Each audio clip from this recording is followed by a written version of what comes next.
I get really passionate about that. If we can't just sell people on what we think their financial capabilities are, we need to take them through what is the gold standard, evidence-based, patient-centered care based on their goals, their needs, their preferences. That is the thing that I feel is missing in a lot of healthcare. Hey coach, Xenia Wood here, and this is the Swift Coaches Academy podcast, created for service-based business owners who are ambitious enough to break free from the forever hustle and create scalable businesses that truly make an impact while also giving us freedom. With more than a decade of experience, we're not here to waste your time on theory. Instead, just sharing what works and what doesn't to help you get clear as fuck on your next move and show you exactly how to implement the systems and strategies that you need to scale with confidence. Super excited for today's episode with an incredible powerhouse female exercise physiologist, Jacci Allanson. How are you? I'm good. How are you? Good. I feel like when I said that, I was like, oh, so official with the full name. Yes, that's very official. I'm a pretty casual person, so I feel like, oh, that sounds so grown up and serious. Well, you've done some pretty grown up things, considering how long have you been in the industry now? I graduated in 2010, so this is like same as solid. me. Oh, yeah. Wait, no way. I graduated high school in 2010. No. So I graduated high school in 2004. So that's really big, scary adult numbers there. But yeah, EP graduated in 2010, and then but I was PT before that. So I've really been around the industry for, some time. We won't let anyone ponder too long to do the math, but a veteran. Yes, I mean, I remember when foam rolling was the new thing, so that's back a while. Yeah, goodness gracious. Well, I'm just going to do a quick, who you are and what I know of you, and then I'd love you to sort of dive into, where it all started for you. But I think perhaps I feel like most of Australia EP specifically should definitely know you or know of Transcend Health, which is obviously your company, being in Newcastle. And just, I feel like the main things I keep hearing coming out of there is, how incredible of a community that you're creating to make the fittest, healthiest, happiest city a big mission that you stand behind. Winning, you didn't win, it was a finalist for the Australian Women's Small Business Champion Awards, which is fucking huge. Congratulations. Yep. Thank you. And then one of the very first Lululemon ambassadors, you are doing things and making waves in the industry. So I just want to say thank you, because I feel like we need more powerful business owners and female business owners as well, who are sort of carving the path. Well, thank you. That sounds like it's a much bigger bit of gratitude than I feel like I'm deserving most of the time. But thank you very much for those very kind words. No, I think you deserve all of it. And I think sometimes we need to, as a business owners, just reflect on our wins. And sometimes when you hear it echoed back at you, you're like, fuck, I did do those things. Yeah, pretty well. Wow, what? But let's talk about how you got here. So you PT before XPhys, you've been around the health, the coaching space for ages, and obviously very avid in fitness and marathon running and all those sorts of things. What originally made you choose exercise physiology? Well, back when I was in year 12 and I was having one of those kitchen bench discussions with my mum, we were talking about career options and pathways and what I was going to choose to put on my university application out of high school. And in year 12, I was dealing with some stuff around just my diet.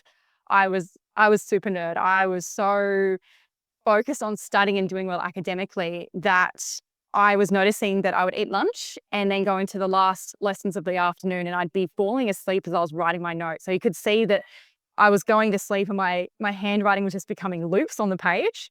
And it distressed me no end. So I took it upon myself to just educate myself around what I was eating. Because clearly if you're eating food and it's fuel, you should be energized for the afternoon, right?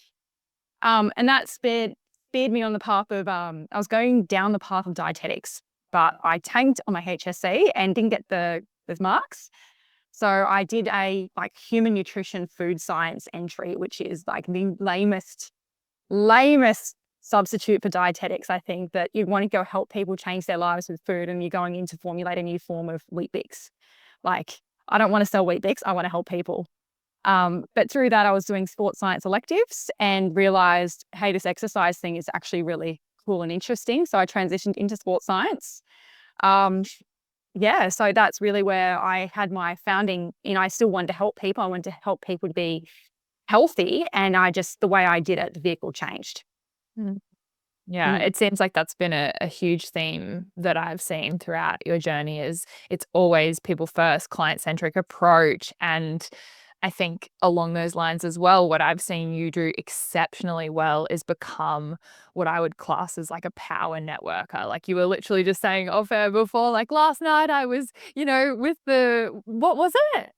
It was an event it was called She Thrives, but we had here in Newcastle, one of the local doctors who works in the women's health space had invited out 2 keynote speakers from the States who are they're called the Menoposse, which I think is really cool. But these absolute powerhouse women who work in the women's health and menopause space. So yeah, and I was just there at my table handing out business cards to Pilates instructors and personal trainers and other women in the room. Yeah. I love that. And I think you're always doing something, whether it's in the community or it's networking or collaborating. And I see that, I mean, the fact that we're both EPs, like technically we could be quote unquote like competitors, but like really it just, I think that the collaboration obviously helps rise all ships, all tides, whatever the saying is. Yeah, I know what you mean. But yeah, using I suppose there's a book, The Blue Ocean Strategy, and I think I read that early in my career. And the idea that with EP in general, because there's such a new industry, I always felt like there wasn't enough reason to be competitive because there was so few of us. And then even as I'm watching my peers and new EPs come through and start businesses and take amazing strides and do incredible things here locally in Newcastle and in Australia, I'm like, oh man, who are you? What are you doing? Let me find out more about what you do, because as you mentioned in the intro, my goal is for Newcastle to be Australia's healthiest and happiest city. And I can't do that myself. That is impossible. I'm one person. So to understand that collaboration of if I talk to enough people and micro influence enough people to come on my journey with me, that will be realized without me having to make it an explicit push and program. It's just hey, we're all here together and our end goal is, hey, we want to help people to be really healthy and take control of their lives with exercise. So why don't we just talk about collaborating? And you service these people really well. I service these people really well. So if I see those people over here, I'll send them your way. Totally. I think sometimes, especially early days, that can, I mean, I know I felt like, oh, if they're paying for me and then they also need to see these other people, what if they don't come back or things like that. But I guess with the approaches that you have and I now have as well, it's again about putting the client first, what's best for them. And also, I think early days, you kind of make these judgments based on your own financial situation of being like, I just graduated uni. I have $0 to my name or very little. Yep. And so kind of going, oh, well, I don't think they'll be able to afford it. And it just reminds me of this story. The very first time that I was like, you know what, I'm going to stop putting my own financial projections onto someone else. And I'm just going to tell them the gold standard of treatment that is required. And then we can workshop from there, right? And I remember I was so nervous before doing this. And because I was like, you need 3 sessions a week. And I was charging probably for these sessions, it was $130 each. And I was like, holy, that's so much money for most people, right? And I just remember she was like, okay. And I was like, wait, what? And I had to do a double take. And I was like, oh my goodness. It just made me realize that it's not up to me to put the value on what someone can or can't afford or what they're willing to do to improve their health. And she was an anaesthetist, so $300 an hour is, petty cash for her. But I also had a client who, he was working night for at Woolies 3 shifts a week. And he ended up paying us $7,000 up front to work with us for a whole year. And I was like, holy shit, it doesn't matter what their income is or, you don't know how many zeros are in their bank account. And you also don't know how valuable their health is to them. And I think that's really where giving people the gold standard treatment comes from. Does that Absolutely. did you go through a similar thing with the financial? Absolutely. Yeah. Like, I suppose the analogy I use, and particularly because I've got a team and I coach them through this, and when we have students, I'm like, if you have someone sitting in front of you, or if you personally go and seek out a service, and there's the gold standard that is like, this is the best thing for you and you'll get these results and I can, hang my hat on it. But then that person doesn't give you that because they're making some assumption about, because you're young, that you don't have money, or that because you work night fill at Woolies that you don't have the money. And they give you kind of this bargain basement option of like, let's say you need your roof replaced and the guy on the roof goes, I'm just going to put like Sigaflex in the holes and you'll be fine and just call me when it leaks again. Like, you'd be so pissed off if you had the money to replace the roof and you knew that was the best option. And you're not going to know that you need the roof replaced because no one's had that conversation with you. You've just been informed you have some holes in your roof and Sigaflex will do. But that down the road, you're going to have this catastrophic event. If someone had that really upfront conversation with you with what the best option was, and then workshopped, like you said, back from there of like, okay, so I can't afford a roof today, but if I project in 10 years time, I can save $4,000 a year to replace that roof in 10 years. Or I can look at other financial options like getting a loan or asking my parents for money or whatever it ends up being to make that financially viable to get the outcome that's actually the best case scenario. And we don't apply it to health, that people devalue their health. And in our exercise physiology healthcare space, we see people who've not had those conversations for a long time, or that let their life and barriers and priorities get in the way of living healthy lifestyles.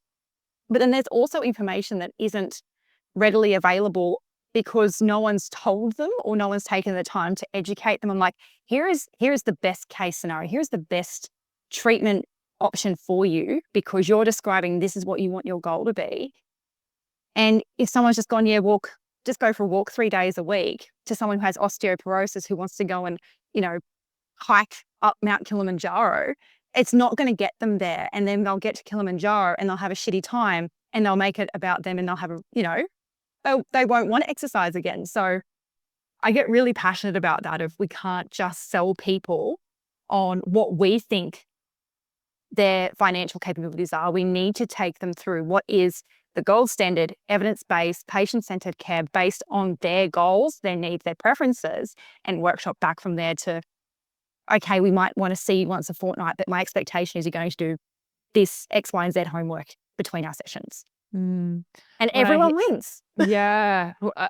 I love that you gave the roof analogy because I feel like that really crystallizes it in my mind, and hopefully for those listening, same with you. I think to me what that story tells is like, it actually now feels selfish for me to give someone an option that I think that they should choose that maybe they can afford. But it's like exactly what you said, you don't know their situation, and it's also, if it's going to be worse off for them long term, wouldn't you prefer to let them know up front and then they get to decide, hey, like this isn't going to work, or what else and how can we navigate this, as opposed to going with like the bare minimum that we know is like a Band-Aid solution. Yeah. I mean, imagine how let down you would feel if, like, think about yourself today receiving bad news about your health. And we'll use diabetes because that's, influenced by lifestyle factors. And we'll see, okay, you've got type 2 diabetes, elevated blood glucose levels, and you're looking down the path of, you've got some neuropathies or you've got some other comorbid issues. And then you think back to 10 years prior when you asked your GP to do some bloods because you're feeling a bit off. And those bloods might have said something like some, insulin resistance or some pre-diabetes kind of markers. Like the doctor just goes, oh yeah, it's pre-diabetes, and just gives you like a really not significant, like you need to change or do something about your life. Because if that doctor's like, well, you're a bulk billing patient and I can see that you don't have the income, so I'm just going to tell you like, oh yeah, watch what you eat and maybe go for a walk. And then 10 years down the track, you're sitting here with this bombshell of a diagnosis that's going to change your life. How ripped off would you feel knowing that?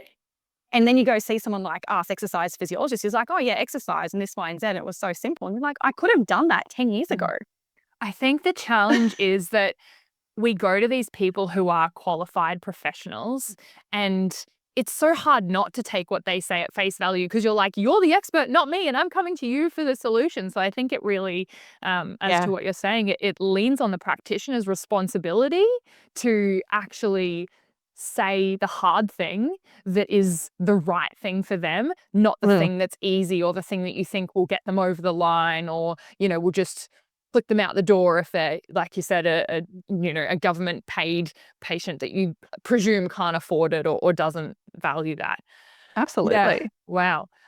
Yeah. I want to chat too as well about like this, come back to this networking stuff, because it just seems like you're everywhere and you're collaborating all the time, but I'm sure it wasn't always that way as with this. I mean, you are very like bubbly, extroverted. Well, I mean, you can be. Where did this all start, and how do you continue to create and sustain a solid network of professional referrals?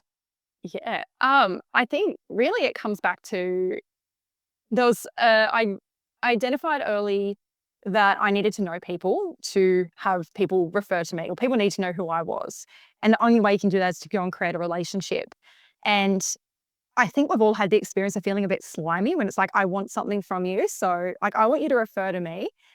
So, having that idea of early on, I needed to find organic ways to get to know people, get me in front of people that wasn't just, rocking up to a doctor's surgery and being like, you should refer to me.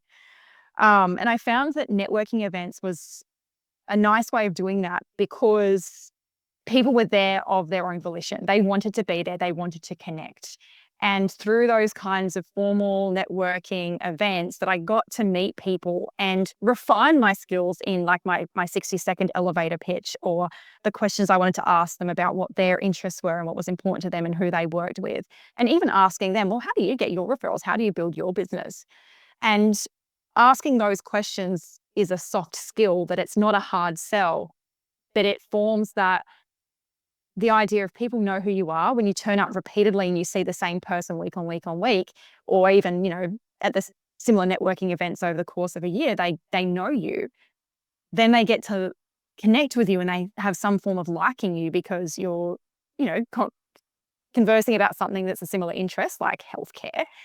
And then they might send you one or two people and they start to build that trust professionally. And that only comes with that repetition of being in front of those people multiple times.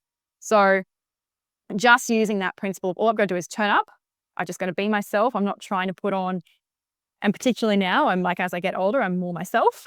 And just really building those relationships of understanding these people are here to serve the community in healthcare in the same way that I am. And we're not going to have 100% same ethos or values or even practices, but we're still got the same end goal in mind. And how can we help each other? And if I see someone who you could see better than me, or, I'm an exercise physiologist and I need a psychiatrist or a psychologist, how do I refer across to you? And how do I know when to refer them across to you?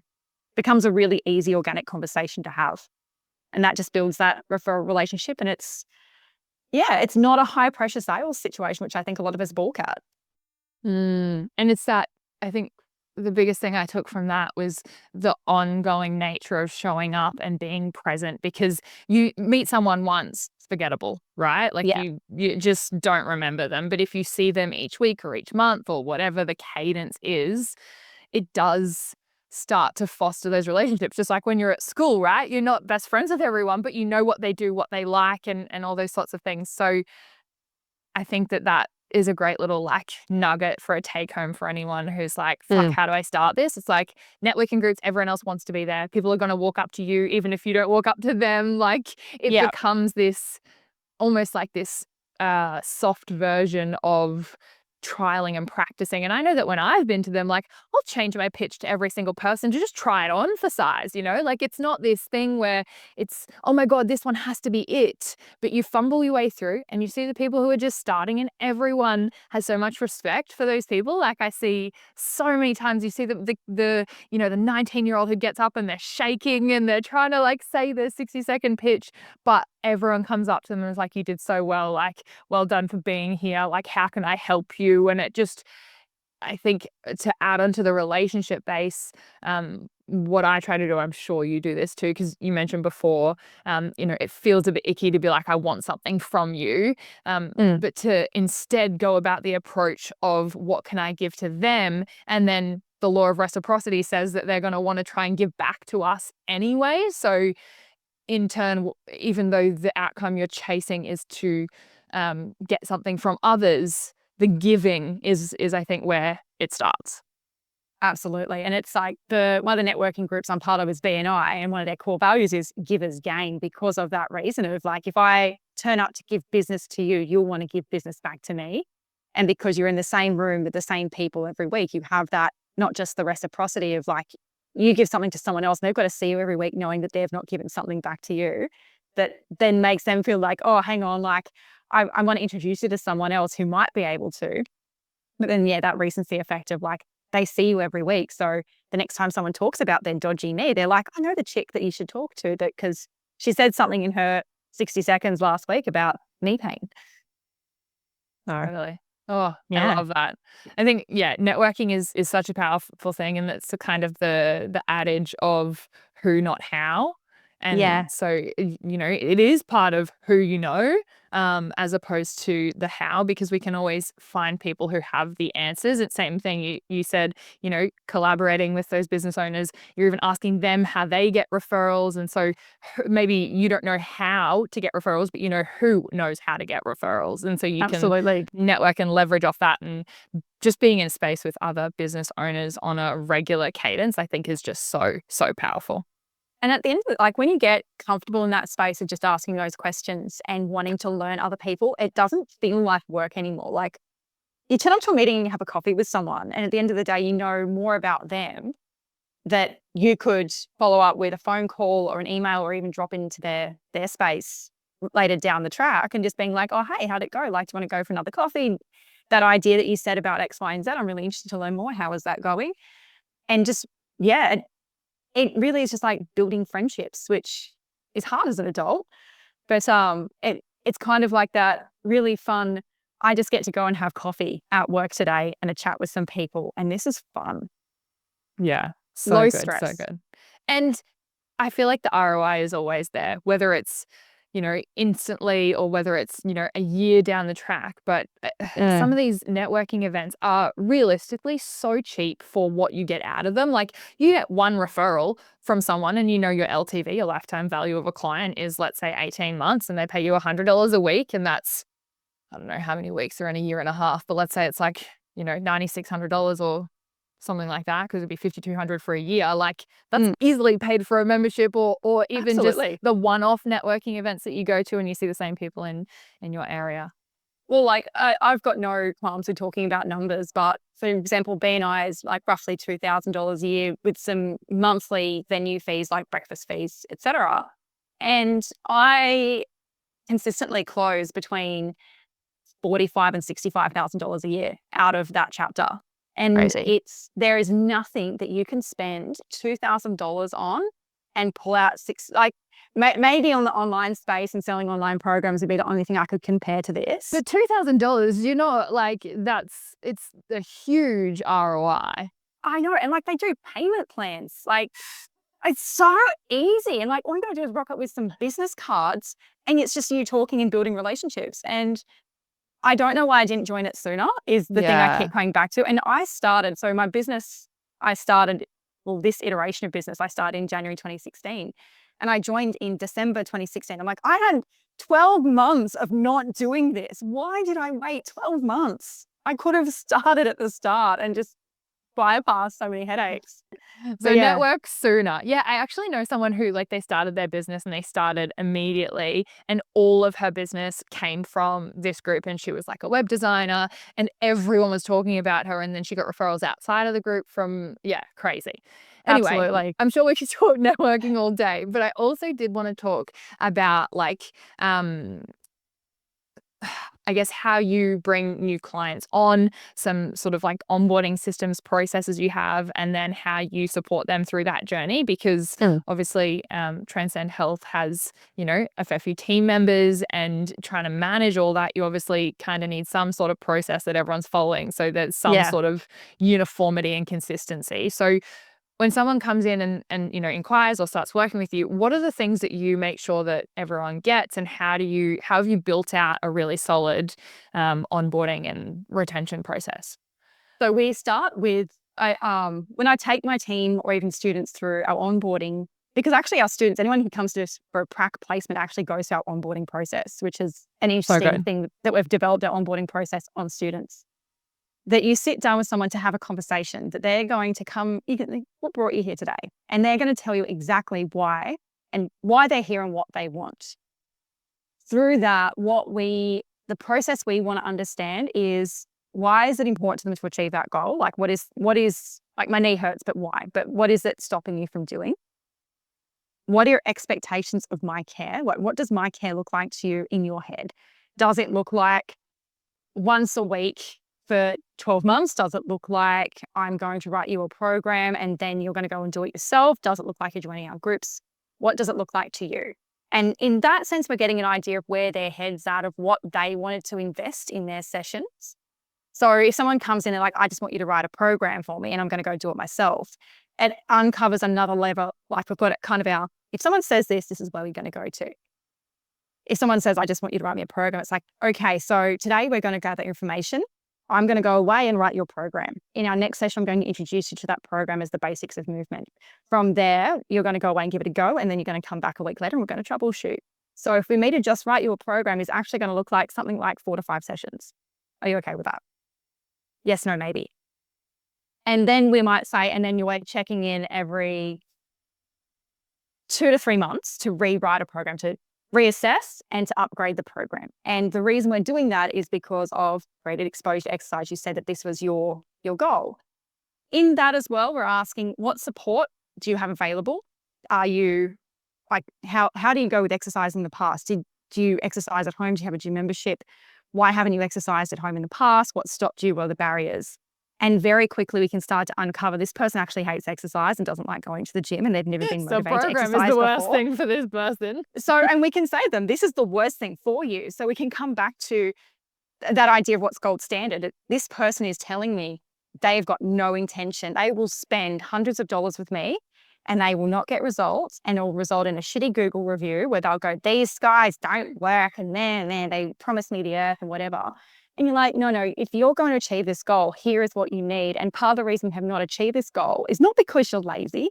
It's not because you hate exercise. It's because you weren't shown something that you're actually willing to do. So if we spend a bit more time up front and focus on some one-on-one sessions and then into groups for a few weeks that set you up with the idea of, yeah, we're going to release you into the wilds to do this yourself, but our treatment plan might look more like a high-touch scenario for 3 months to get you to your goal, to launch you towards your goal. How does that sound? And I would say 9 times out of 10, people are like, actually, yeah, that makes a lot of sense. And then the referrals we get back from GPs when we discuss that with that treatment plan with GPs is, I had one yesterday, she comes in, she's like, I need you to talk me through the psychology of being motivated. And I was like, okay, tell me about your life. And she's a busy mum and she has 2 jobs. She has a partner, but she's got 2 part-time jobs and she's the primary carer for their child. And I'm like, so what you're telling me is exercise isn't a priority because you're busy. And she's like, yeah. And I'm like, okay, cool. Like, what do you reckon will work for you? What do you want to do? How do you think this is going to work for you? And we sat down and had a problem-solving session that looked nothing like an exercise session. But she left feeling, and what she said to me is like, this sounds really doable. I can do this. I feel motivated to do something now. And I'm like, well, that's a step forward. That's a step in the right direction because that door wasn't opened for her before. So in terms of a process and onboarding people, our end goal is we want to support people to exercise. We want them to believe that this thing that they thought was impossible to do is possible. And we are guiding people through with that conversation, very much based in behavior change and those soft things that we don't learn in university. It's actually not about the exercise prescription. It's about the behavior change around doing the exercise. Because at the end of the day, the exercise is the easy part. Like, squats are easy. Like, I don't care what knee pain you have or hip pain you have. Squats are easy. We can work with that. But getting you to believe the squats are valuable in your life and worthwhile doing, It's like, I suppose it's a sales process, right? 100%. I say this all the time, actually, because we have students who are like, oh, I feel sales is icky. And I was like, did you not sell your clients on the fact that they should be doing barbell squats? And they're like, oh, no, but this is what, and I was like, no, that's a sale.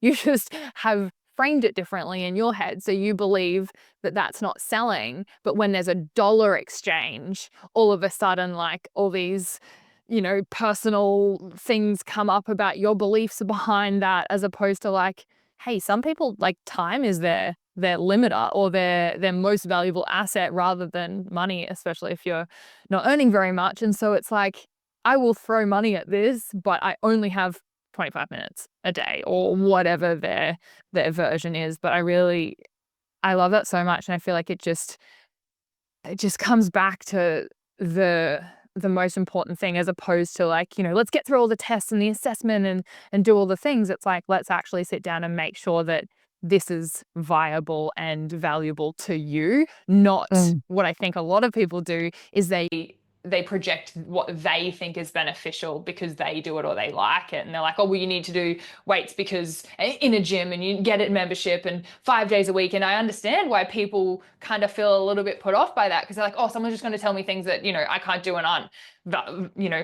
viable for me. It sounds like this woman that you're talking about, right? Like, she's probably like, oh, well, if I can't do this, then it's almost like, what's the point? Like, if I left my toothbrush at home, I may as well throw it out and never brush my teeth again, is kind of the sentiment. Yeah, absolutely.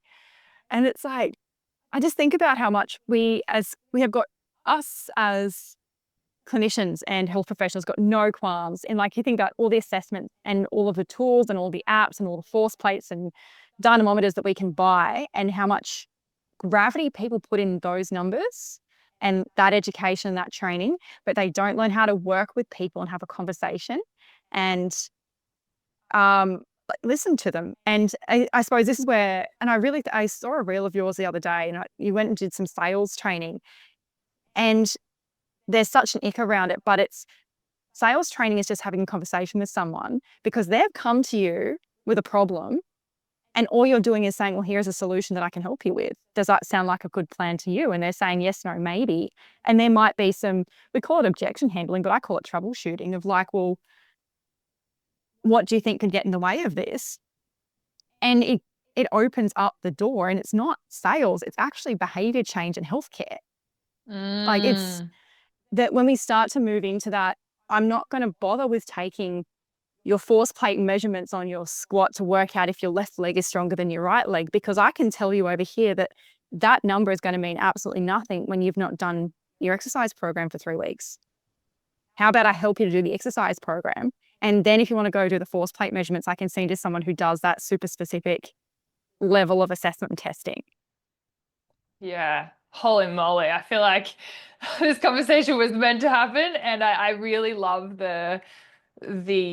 I guess the spin or the angle that you take on this. Like, sales is healthcare, troubleshooting versus objection handling. And it feels like it just lifts this weight off of what quote unquote sales training is meant to be versus what it actually is. Because I do think that you say, oh, I'm a salesperson, and then people go, oh, sleazy car salesperson, like selling snake oil. And it's like, we're selling healthcare, or we're selling transformations in people's lives in whatever capacity that is. And when that shift happens, and I think the other side of the coin is like truly fucking believing in the process and the outcome that you get people and your ability to deliver that, then it's like, imagine, I always say to students and things, imagine this was your auntie or your grandma. Like, what would you say to them? Would you let them be like, oh, I know you've got diabetes, but like, yeah, it's okay, here's a program, see you later? You're like, fuck no, like, I'm gonna make her come to these classes and have a conversation until she understands the gravity of these decisions, so that she is also on board, and it's centered around her values and showing her a way that feels good and aligned and will still fit in with the rest of the priorities. Absolutely. And I think as well, like, I separated, like, particularly because I set the prices in my business, aside from like gazetted rates with your work cover and stuff, that your private fees you set.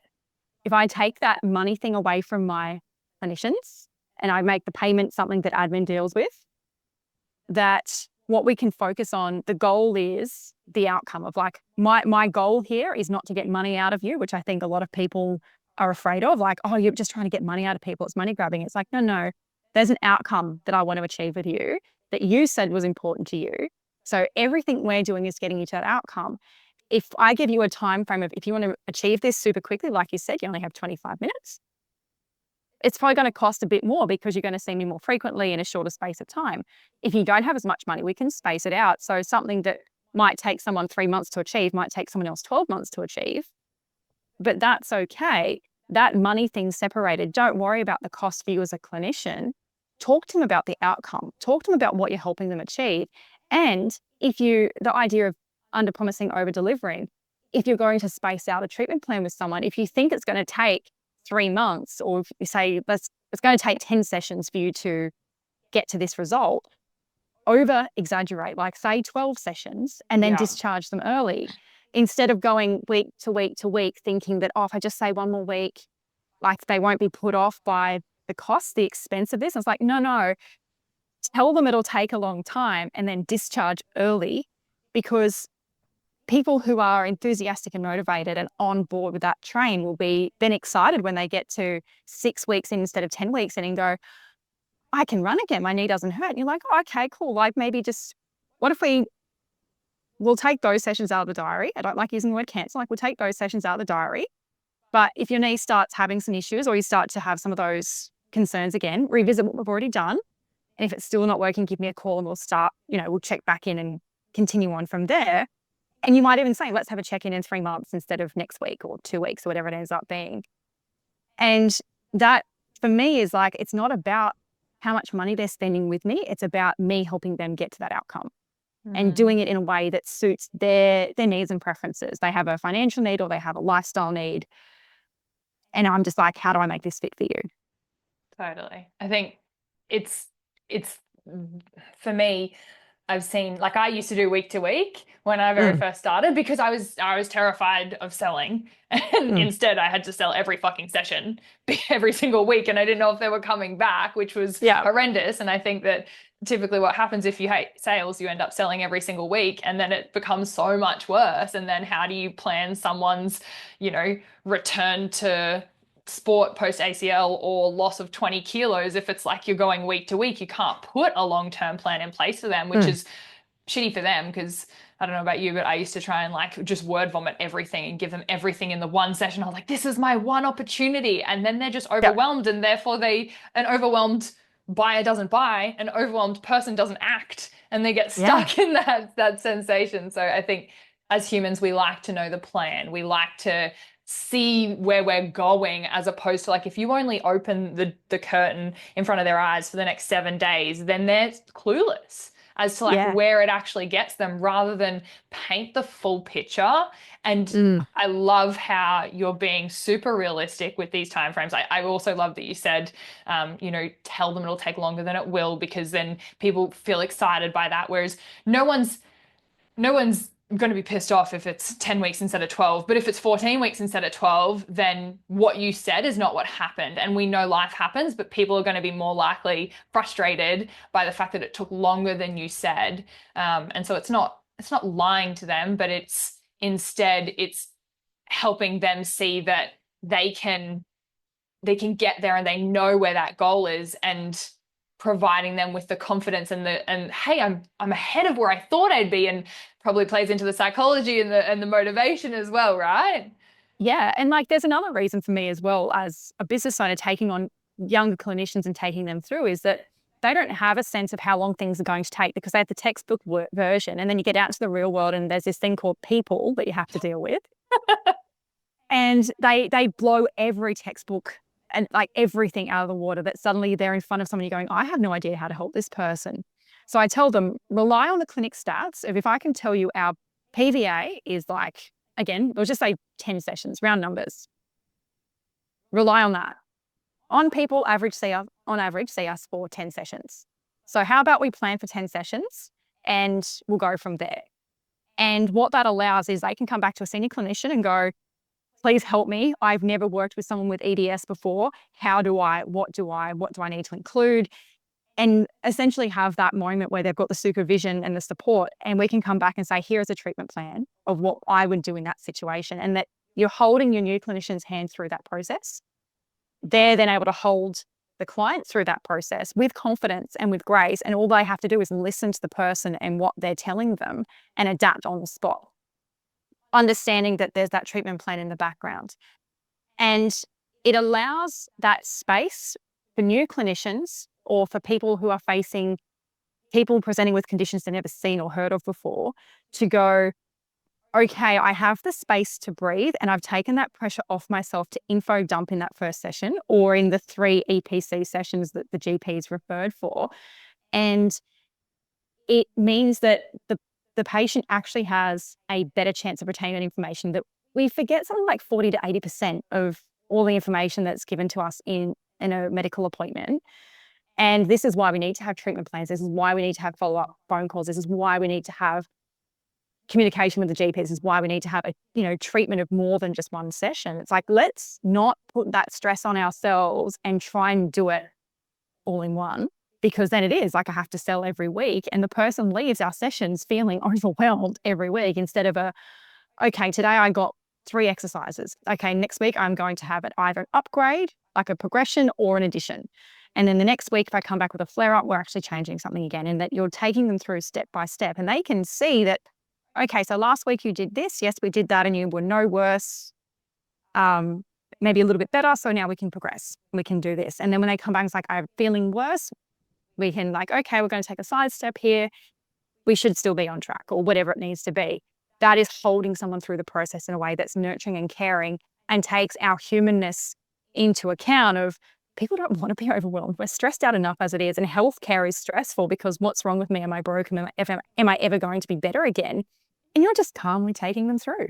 Here is one session. This is session 3 out of 10. Yes, you're still in pain today, but hey, we've still got 7 sessions to go. How about that? We're still on track. This is great. And that definitely plays into psychology, in particular with our chronic pain clients, of like, it's okay. It's just going to take some time. You've been in pain for 6 years. Not going to happen in 6 sessions. Yeah, not going to happen in 6 sessions. Or what I can give you in 6 sessions is at least a playbook of like, here's your exercise toolkit of what you do when you're in pain, what you do when you feel good, and what you do in the middle. It's like, but it's really just an education process, and kind of taking people off the boil a bit of like, just calm down a bit.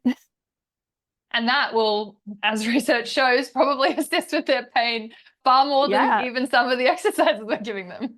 Absolutely. Like, exercise is a fantastic tool, but so much of what we do is just psychology of like, yeah, this is cool. Exercise is fun. Like, you get to do stuff with your body, but all the other stuff is, how do I get you there? How do I make sure you can do it regularly without me having to be there and breathe down your neck? Totally. Look, I feel like you have such a wealth of knowledge, experience. You've been around the block for a fair few times. Long time, yeah. I think something that would be really valuable would be how you have managed to continue to put yourself first, make sure that your exercise and your mental, physical health is still a priority, going through what I can only imagine, over a decade in business, you've obviously gone through some headaches, some hair pulling, some 1-star Google reviews, as you mentioned. Yeah. Oh, it's an exhilarating ride. How do you make sure that even in those moments you have time and space for you and continue to prioritize that so that the business can flourish, your staff can flourish, your clients get great results? I'm getting better at setting boundaries. Like, I think back to my early career and like when I was a PT and studying my master's degree, and I'd be up at 5, at the gym at 6, PT before uni, then uni all day, sometimes back at lunch for PT, back in the evening for more PT, and then home and study and bed by midnight. And that was brilliant for 21-year-old Jacci, but at nearly 38, I can't do that anymore. So with there's a sentiment I heard on a podcast, and I can't remember which one it was. The idea is be your own butler. And I think it's really nice to have your mum lay your clothes out the night before, make sure your lunch is packed, tell you when to go to bed, have groceries in the fridge and snacks in the fridge for when you get home from work or school or from training and you need something to eat. And that, I suppose, in, rich people land is a butler, that you have a butler or a PA who would lay everything out for you, make sure everything's organized. So when I get home of an evening, my nighttime routine is, aside from the usual eat, dinner, shower, whatever, is what do I need for the next day? What is on my schedule the next day and what do I need to be prepared for? So that will be getting my training kit out for the next day, making sure if I'm doing a trail run that I have my headlamp with me, that if I've got a big run, that I've got my hydration vest sorted for the next day, that if I sleep through my alarm or like something happens and let's say my kitten has pooed through his fur and I've got to give him a quick wash before I leave, otherwise he's going to run cat poo all over my house, which has happened, that I can actually leave my house in 10 minutes knowing that I have the space to deal with the things that I don't expect. And that only happens once in a blue moon, but that be your own butler means that I've got the space to show up and to plan and to do the stuff that I need to. And like I do other stuff, like I start late, I start at 11 a.m. and I finish at 7 p.m. because that works for me to get up, train, cook a big breakfast, have time to digest it, address some things of the morning before work, and then get in and be there with my clients. That I don't have to worry about then coming home from work and doing life admin or training, because I can burn the candle to the absolute end of my workday, come home and have no other commitments aside from that last bit of preparing for the next day. That is my number one tip to everyone, is just, if you can prepare yourself for the next day, just do it. It's the simplest thing. And it's, past Jacci looking after future Jacci. I love that. Preparation is so key. Even if it's like 5 minutes, it just makes the world of difference. I've noticed in client sessions, in, meetings, in just doing a little bit of background research before these podcast episodes. Like, it doesn't take a lot, but it can really show and make a huge difference. So preparation is key. Cool. Last thing that I love to do on all of our guest episodes is, for someone listening who's been here for the 45-ish minutes that we have, if there was one thing that they could take away and take action on this week based on what we've spoken about, could be networking, could be onboarding, could be preparation, what is one thing that you think would push the needle forward for them that you would encourage? The thing I would actually encourage people to do is start asking people what their expectations of your care is. If we are in the health game, understanding your client is so key. If you know what they want, you can deliver on it reliably. And it's going to be different person to person, or nuanced person to person if you're working with a niche market. But when you can ask people what they want, they will tell you exactly what they want, and you can deliver what they want. And it's 90% of kind of the treatment done for you in that sense. If you can understand if what they're asking for, you can deliver. And if you can't deliver it, you can refer early. And that is the thing that I feel is missing in a lot of healthcare, that people are told what to do, they're not asked what you want to do. And so asking that expectations piece gives you, as a clinician trying to help guide someone to better outcomes, it just gives you so much gold. I love that. It's like the cheat code and checking the answer sheet before you do the test almost, I feel like.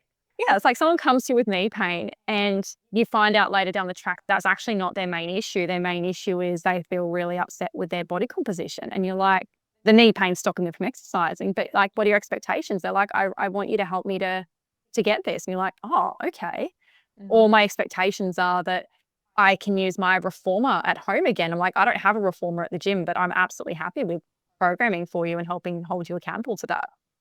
It's like, why would I go and waste my time writing a gym program to have 3 sessions down in going, oh, well, actually, I haven't done it because I don't have a gym membership. I actually have a reformer at home.